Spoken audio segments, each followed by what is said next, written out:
How would you protect yourself if the person who admired you most secretly wanted to destroy you? And how would you survive if refusing someone's advances slowly turned into a threat to your life? This is the true crime survival story of Jason Miller, a gym instructor in Scottsdale, Arizona, whose kindness and professionalism made him loved by many, but obsessed over by one. Jason Miller was known as that trainer, the one who remembered names, the one who noticed small progress, the one who didn't humiliate beginners or push unrealistic goals. At 34, Jason had been a certified gym instructor for over a decade. He worked at a well-known fitness center in Scottsdale, a city full of image-conscious professionals, retirees, and people trying to rebuild confidence, physically and emotionally. Jason didn't just train bodies. He rebuilt belief. He tailored workout plans based on injuries, lifestyles, and mental health. He encouraged clients who were embarrassed. He spoke calmly. He listened. And that's how Emily Carter noticed him. Emily was in her early 30s, newly divorced, and visibly struggling when she first walked into the gym.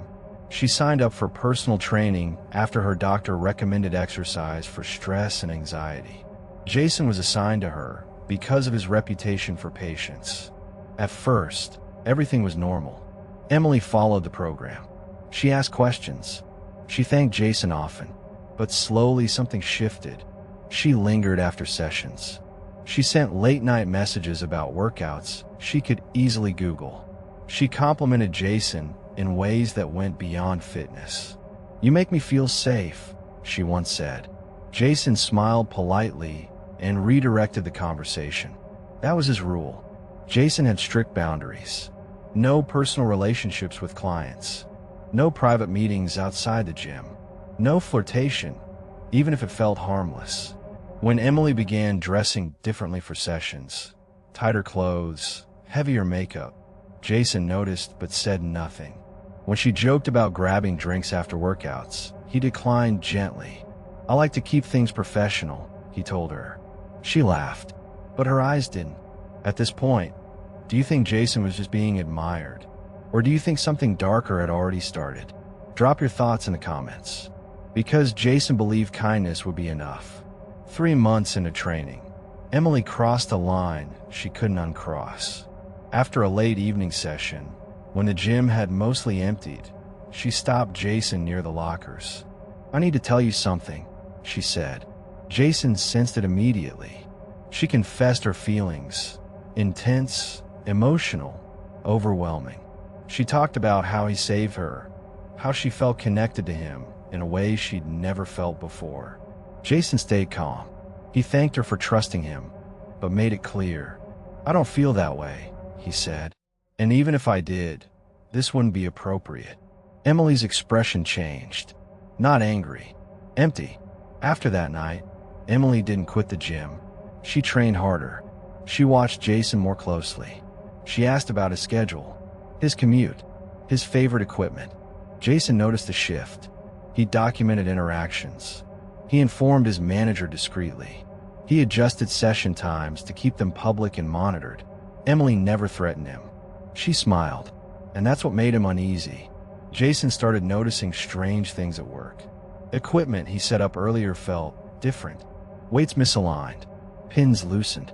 At first, he blamed maintenance or oversight. Then he noticed Emily watching him during sessions she wasn't scheduled for. Always from a distance. Always quiet. When he asked staff if they'd seen her near his station earlier, no one was sure. Nothing was provable. Yet, Jason decided it was time to cut professional ties. He requested that Emily be reassigned to another trainer. The gym approved it immediately. When Jason informed her, Emily didn't react the way he expected. She nodded, smiled. "That's okay," she said softly. "Understand." But the next morning, Jason found a handwritten note in his locker. "You shouldn't punish people for caring." Jason reported it. Management reviewed footage, but the locker area camera had been down for maintenance. No proof, no consequences. Jason began to feel watched. At the gym, in the parking lot, at traffic lights. He told friends he felt paranoid, but something in his gut wouldn't settle. He started varying his routine, leaving at different times, parking in different spots. Still, Emily appeared, always by coincidence. Same grocery store, same gas station, same stretch of road. Would you confront her directly? Quit your job? Or trust that it would fade with time? Tell me what you would do. Because Jason chose to stay calm, and that choice nearly killed him.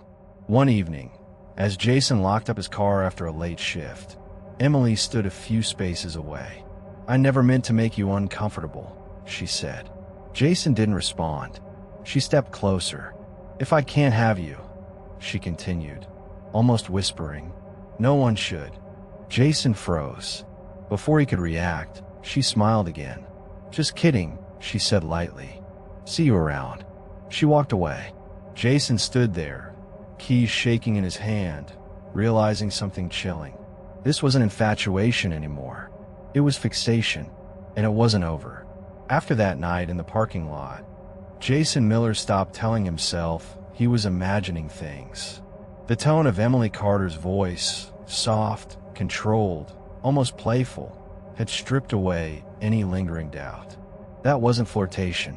It wasn't heartbreak. It was possession. And possession, Jason would soon learn, doesn't accept rejection. 3 days later, Jason nearly lost his life inside the gym he loved. It was a routine morning. Early crowd. Familiar faces. Jason had just finished coaching a client through mobility drills when he moved toward a squat rack he used daily. Everything looked normal. The bar, the plates, the safety catches. Jason unracked the weight. The moment he descended, the bar tilted violently. One side dropped faster than the other. Jason reacted on instinct, twisting his body just enough to avoid being crushed. The bar slammed against the rack, missing his neck by inches. The gym froze. Staff rushed over. Clients stared. When maintenance checked the equipment, the explanation made no sense. The safety pin on one side had been loosened, not fallen out, but deliberately adjusted just enough to fail under load. Jason stood there, heart pounding. Someone had touched that equipment. Someone who knew exactly how he trained. Gym management reviewed footage. The angle covering the rack was partially blocked by a pillar. No clear face. But one detail stood out. Emily Carter had been in the gym that morning. Not training. Watching. Jason reported everything. The note. The parking lot encounter. The equipment failure. Management suspended Emily immediately and issued a no-contact order. Jason thought that would end it. He was wrong. 2 weeks later, another incident occurred, this time in the cardio area. Jason stepped onto a treadmill he used to demonstrate incline walking for clients. As he increased speed, the belt suddenly jerked forward violently, forcing him to grab the rails to avoid being thrown backward. The emergency stop cord had been reattached incorrectly. Again, not an accident. Again, someone who understood equipment. Again, Emily had been seen near the area earlier that morning. But still, there was no direct proof. No fingerprints. No clear footage. Emily had become careful. Jason's life shrank.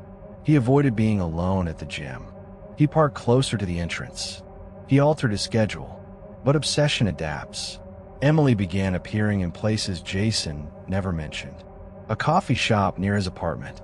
A grocery store he rarely used. A gas station along his commute. Each time, she didn't approach him. She smiled. That smile haunted him. Because it wasn't desperate.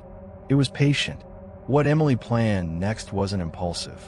It was deliberate, calculated, and nearly successful. It was a quiet Thursday evening when Jason left the gym late, exhausted and distracted. He'd stayed back to finish reports and speak with management about possibly transferring locations. He got into his car and pulled onto the highway. Traffic was light. The road curved slightly downhill. Jason pressed the brake. Nothing happened. He pressed again. Still nothing. The pedal went soft beneath his foot. Jason's heart slammed into his chest. He tried the emergency brake. It barely responded. The car picked up speed. Jason swerved instinctively, trying to guide the vehicle toward the shoulder, but the steering felt unstable. The world blurred. The only choice left was instinct.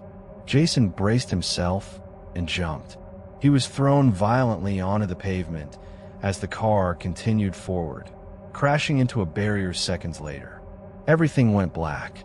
Jason woke up in the hospital with a fractured shoulder, broken ribs, and a concussion. Doctors told him that if he had stayed in the vehicle even a second longer, the outcome would have been fatal. Police treated the incident as suspicious immediately. Brake lines don't fail like that. Not cleanly, not silently.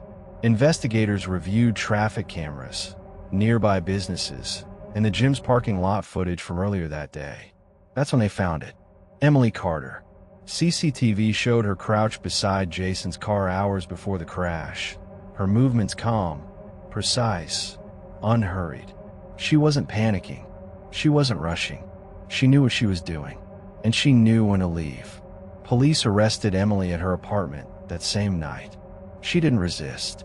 She didn't cry. She smiled. During interrogation, she denied everything at first, until detectives showed her the footage. The smile disappeared. Her voice changed. She accused Jason of leading her on, of taking advantage of her trust, of belonging to her. When asked if she understood she could have killed him, she replied coldly, "If I couldn't have him, he didn't deserve to exist." The case moved fast. Evidence stacked up. The notes, the footage, the sabotage. Expert testimony confirmed deliberate tampering. Emily Carter was convicted on multiple counts, including attempted murder.